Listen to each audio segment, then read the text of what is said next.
Hello दोस्तों, नमस्कार। Way of maths में आपका फिर से स्वागत है।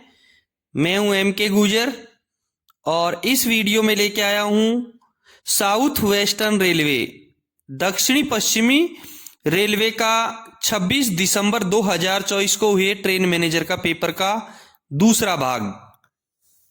इस पेपर में 110 क्वेश्चन है। 1 से लेकर के गणित 1 से लेकर के 10 तक हिंदी के क्वेश्चन थे जो इससे पहले भाग में हल करवा दिए। 11 से लेकर के 50 तक रेलवे से संबंधित क्वेश्चन है जिसमें 11 से लेकर के 30 तक पहले भाग में हल करवा दिए, जिसका लिंक डिस्क्रिप्शन में दिया हुआ है, वहां से आप जरूर देखें। और इसमें 31 से लेकर के आगे हल करवा रहे हैं। 51 से लेकर के 80 तक गणित के पे क्वेश्चन है और 81 से लेकर के 110 तक अंग्रेजी के क्वेश्चन है। देखते हैं SWR का 26 दिसंबर 2024 का एक ट्रेन मैनेजर के पेपर का दूसरा भाग, जिसमें क्वेश्चन नंबर 31 से है। क्वेश्चन नंबर 31 देखें, स्क्रीन पर देखें। वंदे भारत एक्सप्रेस किस भारतीय रेलवे निर्माता द्वारा विकसित ट्रेन है? वंदे भारत ट्रेन। ए में इंटीग्रल कोच फैक्ट्री, बी में भारत हैवी इलेक्ट्रिकल्स लिमिटेड, सी में रेल व्हील फैक्ट्री और डी में साउथ वेस्टर्न रेलवे। क्वेश्चन है, वंदे भारत एक्सप्रेस किस भारतीय रेलवे निर्माता द्वारा विकसित की गई है? वंदे भारत एक्सप्रेस, जिसे पहले ट्रेन 17 के नाम से जाना जाता था, ये एक भारतीय अर्ध हाई स्पीड ट्रेन और भारत की पहली बिना इंजन की ट्रेन है। ये पूरी तरह से भारत में डिजाइन और निर्मित होने वाली पहली ट्रेन भी है। इसे सवारी डिब्बा कारखाना चेन्नई द्वारा 17 महीने की अवधि में भारत सरकार की मेक इन इंडिया पहल के तहत डिजाइन और बनाया गया है। क्लियर हुआ? यानी कि वंदे भारत ट्रेन को ICF द्वारा विकसित किया गया है। दूसरा, भारत हैवी इलेक्ट्रिक लिमिटेड, ये भेल है, इसका मुख्यालय नई दिल्ली में है। सी में रेल व्हील फैक्ट्री यानी RWF दे रखा है, इसका मुख्यालय बेंगलोर कर्नाटका में है। और साउथ वेस्टर्न रेलवे डी में दे रखा है, जिसका मुख्यालय हुबली में है और इसकी स्थापना 1 अप्रैल 2003 में की गई थी। आपको 31 नंबर के क्वेश्चन का करेक्ट आंसर मिला। क्वेश्चन का आंसर रहेगा ए, ICF इंटीग्रल कोच फैक्ट्री। अगला क्वेश्चन देखेंगे। क्वेश्चन नंबर 32 में है, निम्नलिखित में से कौन सा स्वदेशी रूप से विकसित स्वचालित ट्रेन सुरक्षा प्रणाली है? ए में गरुड़, बी में व्योम, सी में दे रखा है कवच और डी में गौरैया दे रखा है। ए में जो गरुड़ दे रखा है, इसके बारे में मैं आपको बता देता हूं। देश में करीब 2000 से ज्यादा गरुड़ कमांडो हैं, जिन्हें 2.5 साल की कड़ी ट्रेनिंग के बाद तैयार किया जाता है। इनकी ट्रेनिंग नेवी के मार्कोस और आर्मी के पैरा कमांडोज की तर्ज पर होती है। इन्हें एयरबॉर्न ऑपरेशंस, एयरफील्ड सीजर और काउंटर टेररिज्म के लिए ट्रेनिंग किया जाता है। यानी कि ये कोई रेलवे की सुरक्षा प्रणाली के अंतर्गत नहीं आता है। बी में व्योम दे रखा है, यह प्रणाली ट्रेन की रफ्तार की लगातार निगरानी करती है और स्वचालित रूप से स्वीकार्य गति सीमा का अनुपालन करती है। सी में कवच दे रखा है। बिल्कुल, कवच सिस्टम एक ट्रेन को ऑटोमेटिक रूप से रोक देगी जब उसे एक निर्धारित दूरी पर उसी लाइन पर दूसरी ट्रेन के होने की जानकारी मिलेगी। यह स्वदेशी रूप से विकसित स्वचालित ट्रेन सुरक्षा प्रणाली भी है। क्वेश्चन नंबर 32 का करेक्ट आंसर रहेगा सी, कवच। अगला क्वेश्चन देखेंगे।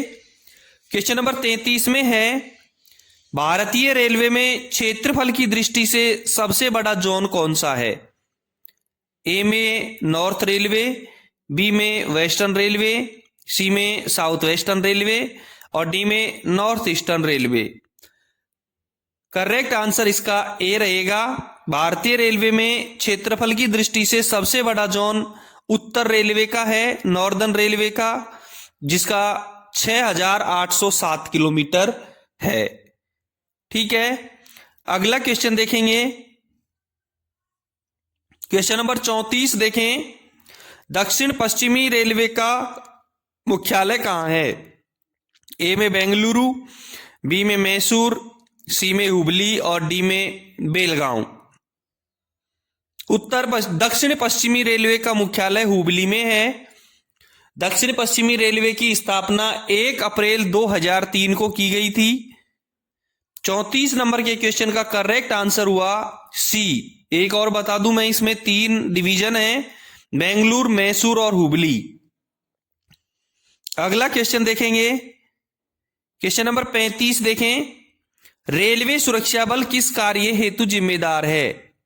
आरपीएफ किस कार्य हेतु जिम्मेदार है? ए में रेलवे स्टेशनों का रखरखाव, बी में माल ढुलाई रसद संभालना, सी में ट्रेनों का परिचालन और डी में रेलवे संपत्ति की रक्षा करना। करेक्ट आंसर इसका रहेगा डी। 35वें क्वेश्चन का करेक्ट आंसर डी, रेलवे संपत्ति की सुरक्षा करना। अगला क्वेश्चन देखेंगे।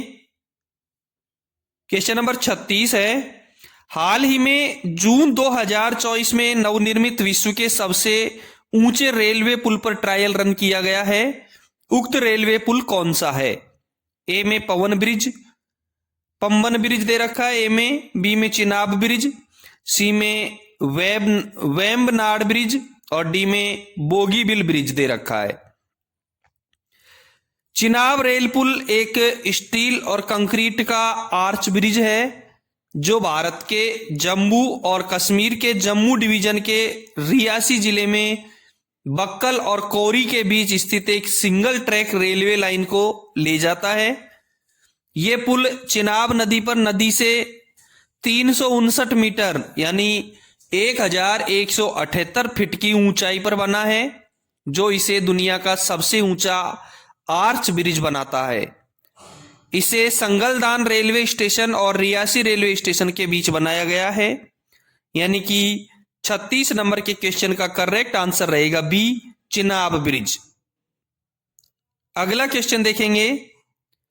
क्वेश्चन नंबर 37 में है, निम्नलिखित में से कौन सी ट्रेन राष्ट्रीय राजधानी को विभिन्न राज्यों की राजधानियों से जोड़ती है?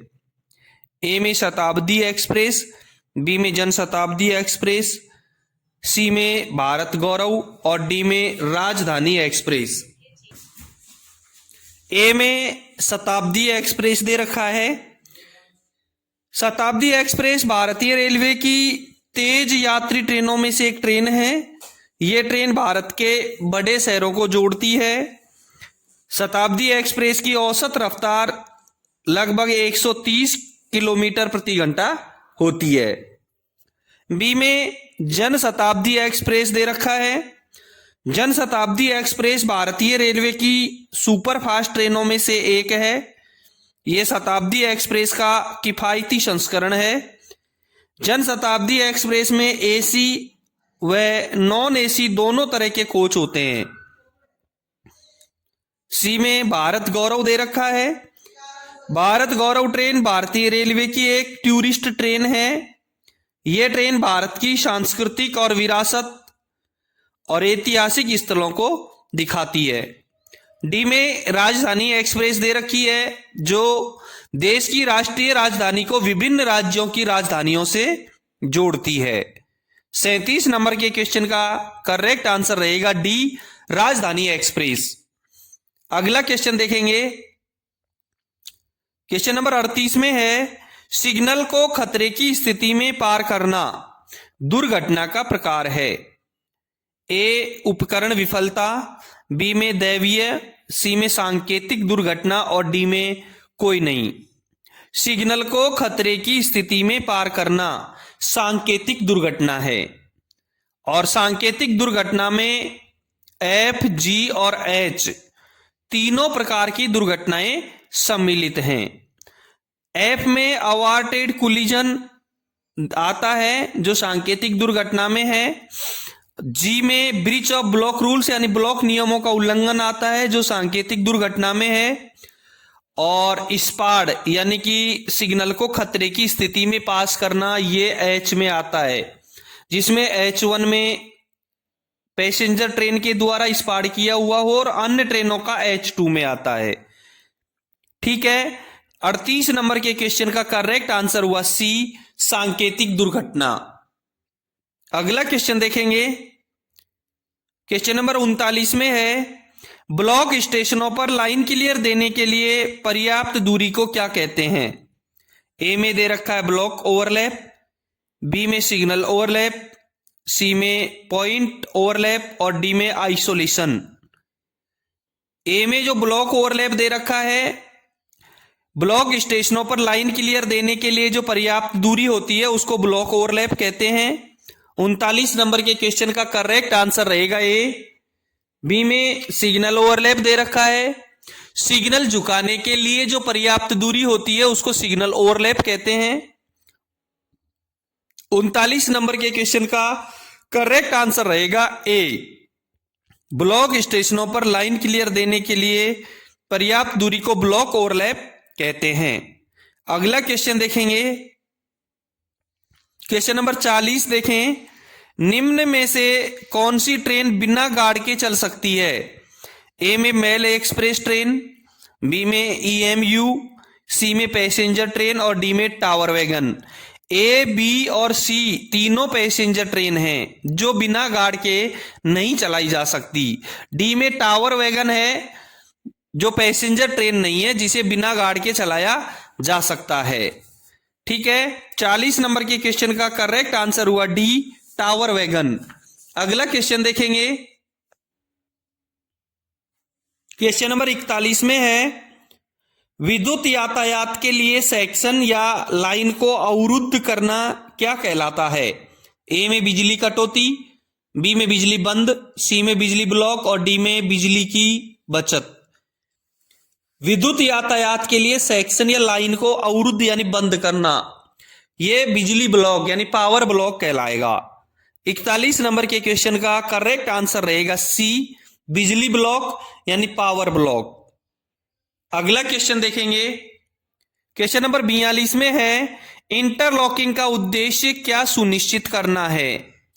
ए में गति, बी में समय पालन, सी में सुरक्षा और डी में संरक्षा। इंटरलॉकिंग का जो मेन उद्देश्य है वो संरक्षा सुरक्षित करना होता है। 42 नंबर के क्वेश्चन का करेक्ट आंसर रहेगा डी, संरक्षा। अगला क्वेश्चन देखेंगे, 43 नंबर के क्वेश्चन में है TMS यानी terminal management system and RMS यानी रैक मैनेजमेंट सिस्टम किसके मॉड्यूल है। ए में कोयस जिसका फुल फॉर्म होगा coaching operation information system, B में फोयस जिसका फुल फॉर्म होगा freight operation information system, C में TMS जिसका फुल फॉर्म होगा ट्रैक मैनेजमेंट सिस्टम और डी में रेल मदद। TMS और RMS दोनों किसके मॉड्यूल हैं। टर्मिनल मैनेजमेंट सिस्टम और रैक मैनेजमेंट सिस्टम दोनों फोयस के मॉड्यूल हैं। फोयस बी में दे रखा है जिसका फुल फॉर्म रहेगा freight operation information system. 43 number के क्वेश्चन का करेक्ट आंसर रहेगा B, FOIS freight operation information system. अगला क्वेश्चन देखेंगे, क्वेश्चन नंबर 44 में है full form of COA. Full form of COA, COA का फुल फॉर्म क्या है। ए में कंट्रोल ऑफिस एप्लीकेशन, बी में कोचिंग ऑफिस एप्लीकेशन और सी में दे रखा है कोचिंग ऑपरेटिंग असिस्टेंट, बी में दे रखा है क्रू ऑपरेशन एप्लीकेशंस। कोआ का full form control office application होता है और COA कोआ यानी control office application ICMS integrated coaching management system का ही एक भाग होता है। ICMS का ही एक भाग होता है। कोआ है वो ICMS का एक भाग होता है। 44 नंबर के क्वेश्चन का करेक्ट आंसर रहेगा ए, कंट्रोल ऑफिस एप्लीकेशन। ठीक है। आप देख रहे हैं south western railway SWR। South western railway में 12 दिसंबर 2024 को हुए 26 दिसंबर 2024 को हुए ट्रेन मैनेजर के पेपर का दूसरा भाग, जिसमें क्वेश्चन नंबर 1 से लेकर के 10 तक हिंदी के थे और 11 से लेकर के 50 तक के क्वेश्चन रेलवे से संबंधित हैं। देख रहे हैं दूसरा भाग। क्वेश्चन नंबर 45 में है, किस रेस सिग्नल पर ट्रेन को बाधित लाइन पर भी प्रवेश कराया जा सकता है? किस सिग्नल पर ट्रेन को बाधित लाइन पर भी प्रवेश कराया जा सकता है? ए में होम सिग्नल, बी में कॉलिंग ऑन सिग्नल, सी में संट सिग्नल और डी में हैंड सिग्नल। बाधित लाइन पर प्रवेश करवाने के लिए कॉलिंग ऑन सिग्नल का यूज किया जा सकता है और कॉलिंग ऑन सिग्नल का जो वर्णन है वो सामान्य नियम 3.13 में किया गया है। कॉलिंग ऑन सिग्नल एक सहायक सिग्नल है जो ऑन पोजीशन में कुछ भी नहीं दिखाता है और ऑफ पोजीशन में एक छोटी पीली बत्ती दिखाता है। कॉलिंग ऑन सिग्नल के द्वारा लोको पायलट को निर्देश दिया जाता है कि रुको, सतर्कता पूर्वक आगे बढ़ो, किसी भी अवरोध से पहले रुकने के लिए तैयार रहो। कॉलिंग ऑन सिग्नल अंतिम रोक सिग्नल को छोड़कर के किसी भी सिग्नल के नीचे लगाया जा सकता है और बाधित लाइन पर प्रवेश करवाने के लिए कॉलिंग सिग्नल का यूज किया जा सकता है। 45 नंबर के क्वेश्चन का करेक्ट आंसर रहेगा बी, कॉलिंग ऑन सिग्नल। अगला क्वेश्चन देखेंगे। क्वेश्चन नंबर 46 में है, दक्षिण पश्चिमी रेलवे का गठन किस वर्ष किया गया था? ए में 2001, बी में 2011, सी में 2003 और डी में 1993 दे रखा है। दोस्तों, दक्षिणी पश्चिमी रेलवे का गठन 1 अप्रैल 2003 को किया गया था। दक्षिणी पश्चिमी रेलवे का मुख्यालय हुबली में है। दक्षिणी पश्चिमी रेलवे में 3 डिवीजन हैं, हुबली, बेंगलुरु और मैसूर। 46 नंबर के क्वेश्चन का करेक्ट आंसर रहेगा सी, 2003। अगला क्वेश्चन देखेंगे। क्वेश्चन नंबर 47 में है, क्षेत्रीय स्तर पर प्रत्येक विभाग का नेतृत्व किसके द्वारा किया जाता है? ए में CAO, बी में PHOD, सी में DRM और डी में CPM। क्षेत्रीय स्तर पर प्रत्येक विभाग का नेतृत्व PHOD के द्वारा किया जाएगा, प्रिंसिपल हेड ऑफ डिपार्टमेंट। यानी 47 नंबर के क्वेश्चन का करेक्ट आंसर रहेगा बी, PHOD। अगला क्वेश्चन देखेंगे। क्वेश्चन नंबर 48 में है, परिवहन सेवाओं की योजना बनाना किस विभाग की जिम्मेदारी है? ए में सामान्य प्रशासन, बी में जनसंपर्क कार्यालय, सी में संचालन और डी में स्टोर। परिवहन सेवा यानी ऑपरेशंस के संबंधित योजना बनाना ऑपरेटिंग डिपार्टमेंट का काम है, यानी सी संचालन का, जिसमें ऑपरेटिंग प्लानिंग डिपार्टमेंट का काम होता है। 48 नंबर के क्वेश्चन का करेक्ट आंसर रहेगा सी, संचालन ऑपरेशंस। अगला क्वेश्चन देखेंगे। क्वेश्चन नंबर 49 में है, स्टेशन सेक्शन के भीतर ट्रेन को लेने के लिए लाइन साफ होने से पहले भी लाइन क्लियर दिया जा सकता है। यह कथन संपूर्ण ब्लॉक सिस्टम में किस श्रेणी के स्टेशन को दर्शाता है? ध्यान रहे, ए क्लास, बी में बी क्लास, सी में सी क्लास और डी में डी क्लास दे रखा है। स्टेशन सेक्शन सबसे पहले दे रखा है, तो स्टेशन सेक्शन कहां होगा? केवल बी क्लास स्टेशन में ही स्टेशन सेक्शन होता है। प्रश्न की शुरुआत स्टेशन सेक्शन के नाम से की गई है। स्टेशन सेक्शन से अभिप्राय बी क्लास स्टेशन के उस भाग से है जहां लाइन क्लियर देने के बाद भी रुकावट की जा सकती है। बी क्लास स्टेशन वे ब्लॉक स्टेशन होते हैं जहां स्टेशन सेक्शन में रुकावट होने के बावजूद भी किसी गाड़ी को लाइन क्लियर दिया जा सकता है। क्लियर हुआ? यानी कि लाइन साफ होने से पहले भी लाइन क्लियर दिया जा सकता है, इसका मतलब वो स्टेशन बी क्लास स्टेशन है। 49 नंबर के क्वेश्चन का करेक्ट आंसर हुआ बी क्लास। अगला क्वेश्चन देखेंगे, क्वेश्चन नंबर 50 में है रोल ऑफ आरओ सेवा सबसे पहले कहां शुरू की गई थी? ए में कोंकण रेलवे, बी में साउथ वेस्टर्न रेलवे, सी में वेस्टर्न रेलवे और डी में सदर्न रेलवे दे रखा है। आरओ यानी रो सेवा का मतलब है रोल ऑन रोल ऑफ सेवा। ये एक तरह का परिवहन है जिसमें पहिएदार माल को जहाज या ट्रेन पर लादा जाता है और फिर गंतव्य तक पहुंचाया जाता है। सबसे पहले यह सेवा कोंकण रेलवे में शुरू की गई थी और 1999 में शुरू की गई थी। यानी कि 50 नंबर के क्वेश्चन का करेक्ट आंसर हुआ ए कोंकण रेलवे और 1999 में। ठीक है दोस्तों, 1 से लेकर के 10 तक हिंदी के क्वेश्चन थे, 11 से लेकर के 50 तक रेलवे से संबंधित क्वेश्चन है। अब आगे क्वेश्चन नंबर 51 से हैं जो गणित से संबंधित क्वेश्चन है। 51 से लेकर के 80 तक 30 क्वेश्चन गणित से संबंधित हैं। देखते हैं क्वेश्चन नंबर 51। क्वेश्चन नंबर 51 है 5 संख्याओं का औसत 30 है। यदि 4 संख्याएं 23, 35, 40 और 30 हैं तो पांचवी संख्या क्या है? ए में दे रखा है 20, बी में 22, सी में 30 और डी में 35 दे रखा है। देखें स्क्रीन पर 5 संख्याओं का औसत 30 दे रखा है।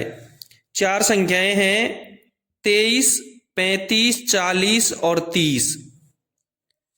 हम मानते हैं पांचवी संख्या माना x है, माना पांचवी संख्या x है। संख्याओं का औसत निकालने का जो सूत्र होता है वो है संख्याओं का योग बटा संख्याओं की संख्या। अब संख्याएं 5 हैं, एक 23, एक 35, एक 40 और एक 30 और एक x और है, बटा संख्याओं की संख्या है 5 जो हमको प्रश्न में दी गई हैं। ठीक है, देखें संख्याओं का औसत 30 बराबर 23 plus 35 plus 40 plus 30 plus x बटे 5। किसी संख्या के नीचे हर नहीं हो और उसकी आवश्यकता हो तो 1 लगा सकते हैं। तो 30 बटा 1 बराबर 23 plus 35 plus 40 plus 30 plus x बटा 5 हो गया। 30 बटा 1 और 23 और 35 58, 58 और 40 98, 98 और 30 128, 128 प्लस x बटा 5 यानी 30 बटा 1 बराबर 128 प्लस x बटा 5।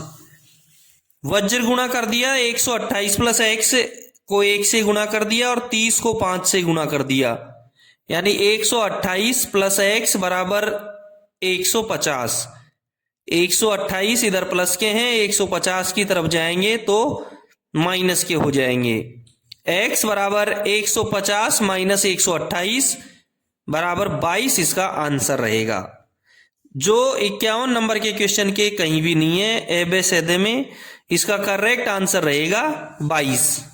ठीक है, अगला क्वेश्चन देखेंगे। क्वेश्चन नंबर 52 में है 10 संख्याओं का औसत 80 है। 10 संख्याओं का औसत 80 है। यदि एक संख्या को हटा दिया जाए तो फिर कितनी रह जाएंगी? 9। यदि एक संख्या को हटा दिया जाए तो औसत 78 हो जाता है। तो निकाली गई संख्या क्या है? 10 संख्याओं का औसत 80 है और 9 संख्याओं का औसत 78 है। जो संख्या हटा दी है उसका औसत हमको ज्ञात करना है। जो संख्या हटा दी है उस संख्या को ज्ञात करनी है। ए में 110, बी में 90, सी में 98 और डी में 102। देखते हैं इसका हल। 10 संख्याओं का औसत 80 और 10 संख्याओं का योग संख्याओं का औसत गुणा संख्याओं की संख्या, यानी 10 गुणा 80 बराबर 800। 10 संख्याओं का औसत 80 है और उसका कुल योग 10 संख्याओं का 800 है। 9 संख्याओं का औसत 78 है, तो 9 संख्याओं का योग ज्ञात कर लो। 9 को 78 से गुणा कर दो, 702। 10 संख्याओं का योग 800 आ गया और 9 संख्याओं का योग आ गया 702। तो रह गई एक संख्या, यानी 10वीं संख्या का मान ज्ञात करना होगा। तो और 10 संख्याओं के योग में से 9 संख्याओं के योग को घटा दो। 800 माइनस 702 इजिकल टू 98। 52 नंबर के क्वेश्चन का करेक्ट आंसर रहेगा सी, 98। अगला क्वेश्चन देखेंगे। क्वेश्चन नंबर 53 में है, एक व्यक्ति को 5,000 रुपए वेतन मिलता है। यदि उसका वेतन 10% बढ़ जाता है तो नया वेतन क्या होगा? यानी कि उसको 10% की बढ़ोतरी हुई है वेतन में। ए में 5,500, बी में 6,000, सी में 5,200, डी में 5,100। देखते हैं इसका हल। देखें, व्यक्ति का वेतन 5,000 रुपए है और वेतन में बढ़ोतरी हुई है 10%। 10% का मतलब होता है पहले वेतन 100 था, अब हो गया उसका 110। तो नया वेतन क्या होगा? नया वेतन होगा 5,000 गुणा कितना बढ़ गया? 110 हो गया। 5,000 गुणा 110 बटे 100, 100 का 110 हो गया। एक जीरो से एक जीरो ऊपर नीचे काट दी, एक जीरो से 5,000 का एक जीरो कट गया, इधर 500 रह गया, उधर 11 रह गया। 500 गुणा 11 बराबर 5,500 रुपए इसका आंसर रहेगा। व्यक्ति का 10% की बढ़ोतरी के बाद में नया वेतन 5,500 आएगा। क्वेश्चन नंबर 53 का करेक्ट आंसर रहेगा ए, 5,500।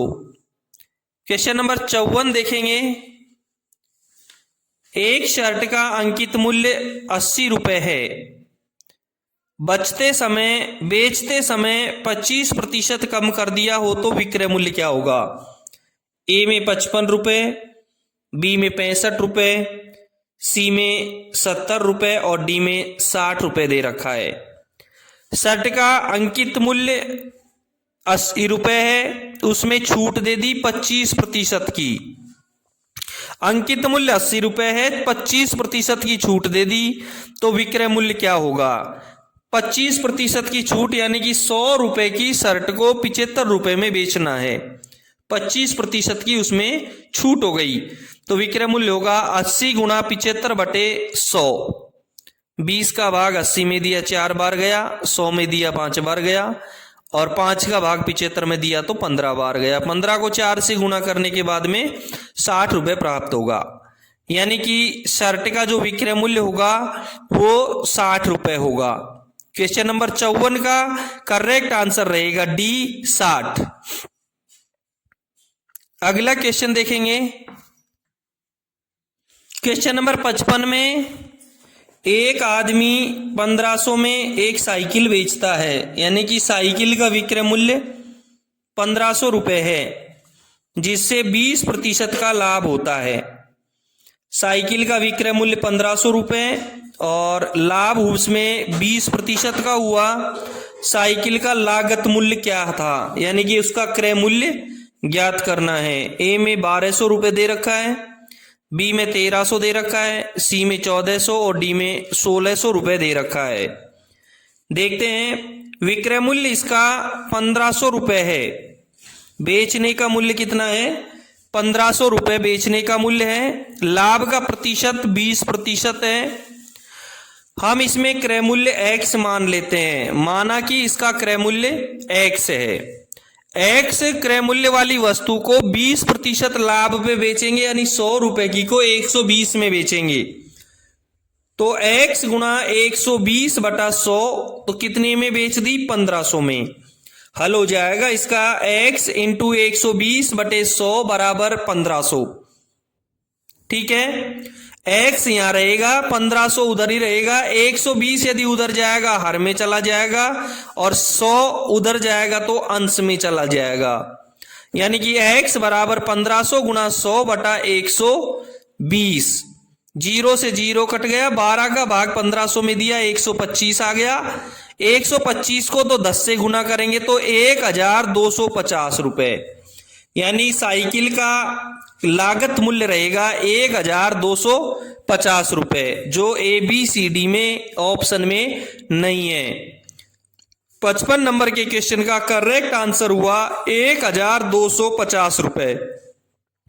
दोस्तों आप देख रहे हैं SWR का यानी साउथ वेस्टर्न रेलवे का एक ट्रेन मैनेजर का पेपर जो 26 दिसंबर 2024 को हुआ है।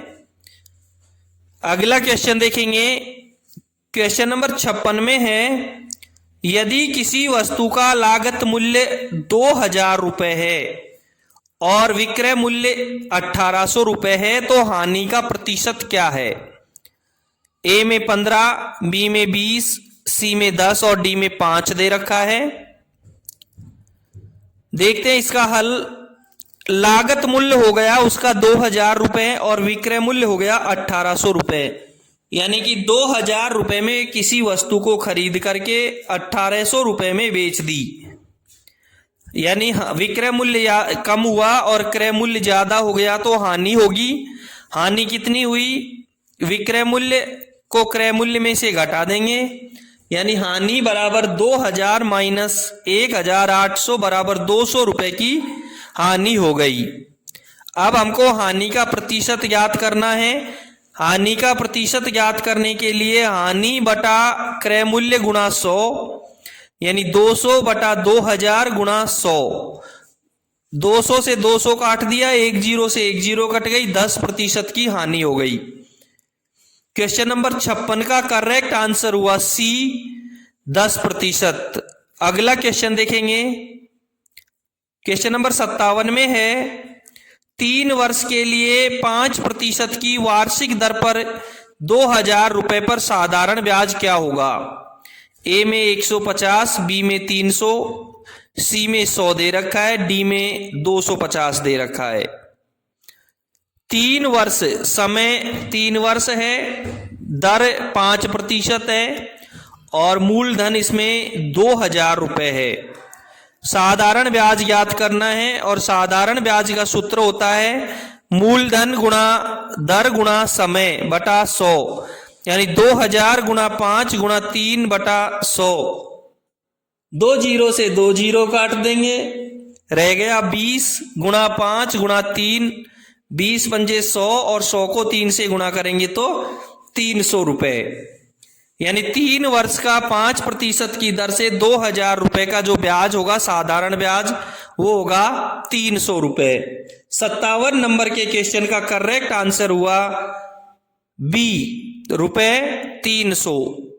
अगला क्वेश्चन देखेंगे, क्वेश्चन नंबर 58 में है, एक ट्रेन 60 किलोमीटर प्रति घंटे की गति से चलती है और 180 किलोमीटर की दूरी तय करने में कितना समय लेगी? ए में 2 घंटे, बी में 4 घंटे, सी में 3 घंटे और डी में 6 घंटे। देखते हैं इसका हल। ट्रेन की गति रहेगी 60 किलोमीटर प्रति घंटा और दूरी रहेगी 180 किलोमीटर। समय ज्ञात करने का सूत्र होता है दूरी बटा चाल। 180 में 60 का भाग दे देंगे। 1 घंटे में 60 किलोमीटर चलती है तो 180 किलोमीटर वो 3 घंटे में चलेगी। 58 नंबर के क्वेश्चन का करेक्ट आंसर रहेगा सी, 3 घंटे। ठीक है, अगला क्वेश्चन देखेंगे। क्वेश्चन नंबर 59 में है, एक मिश्रण में 40 लीटर दूध और 60 लीटर पानी है। मिश्रण में दूध का प्रतिशत कितना है? ए में 40, बी में 60, सी में 100 दे रखा है और डी में 50। मिश्रण में 40 लीटर दूध है और 60 लीटर पानी है, दोनों को मिलाकर के 100 लीटर मिश्रण है। 100 में 40 लीटर दूध है तो 40% दूध हुआ और 60 लीटर पानी है तो 60% पानी हुआ। ठीक है, मिश्रण में दूध का प्रतिशत 40, 100 में 40 लीटर दूध है तो 40% है और 60 लीटर पानी है तो 60% पानी है। 59 नंबर के क्वेश्चन का करेक्ट आंसर हो गया ए, 40%। अगला क्वेश्चन देखेंगे, क्वेश्चन नंबर 60 में है, एक आदमी अपने बेटे से 24 साल बड़ा है। 2 वर्ष में उसकी आयु उसके पुत्र की आयु से 2 गुनी हो जाएगी। उसके पुत्र की वर्तमान आयु क्या है? ए में 14 साल, बी में 18 साल, सी में 20 साल और डी में 22 साल दे रखी है। देखते हैं इसका हल। बेटा की उम्र x वर्ष मान लेते हैं। यदि बेटे की उम्र x है तो पिता बेटे से 24 वर्ष बड़ा है, तो x वर्ष यदि बेटे की है तो पिता की उम्र x + 24 होगी। ठीक है। अब 2 वर्ष बाद, आज बेटा x वर्ष का है तो 2 वर्ष बाद बेटे की उम्र होगी x + 2 वर्ष और पिता की उम्र होगी x + 26 वर्ष। आज बेटे की उम्र x + 2 वर्ष है तो पिता की उम्र होगी x + 26 वर्ष। अब सवाल में लिखा है कि पिता की 2 वर्ष बाद में पिता की उम्र पुत्र की उम्र की 2 गुनी है, यानी कि x + 26 है वो x + 2 की 2 गुनी है। तो x + 26 बराबर 2 गुणा x + 2, तो x + 26 बराबर 2x + 4। x को 2 से गुना कर दिया, 2 को 2 से गुना कर दिया, प्लस का 4। x + 2x + 26 बराबर 2x + 4। 2x में से एक x को हटा दिया, उधर x बच गया। 26 में से 4 को घटा दिया इधर, तो 26 - x बराबर x, तो x बराबर 22, यानी कि पुत्र की उम्र हो गई 22 वर्ष। पिता की उम्र 22 में 24 जोड़ देंगे, पुत्र की उम्र हो गई 22 वर्ष। क्वेश्चन नंबर 60 का करेक्ट आंसर हो गया डी, 22 ईयर। दोस्तों ये था SWR का ट्रेन मैनेजर का पेपर का दूसरा भाग, जिसमें क्वेश्चन नंबर 31 से लेकर के 60 तक हल करवा दिए हैं। फिर मिलते हैं अगले वीडियो में क्वेश्चन नंबर 61 के साथ।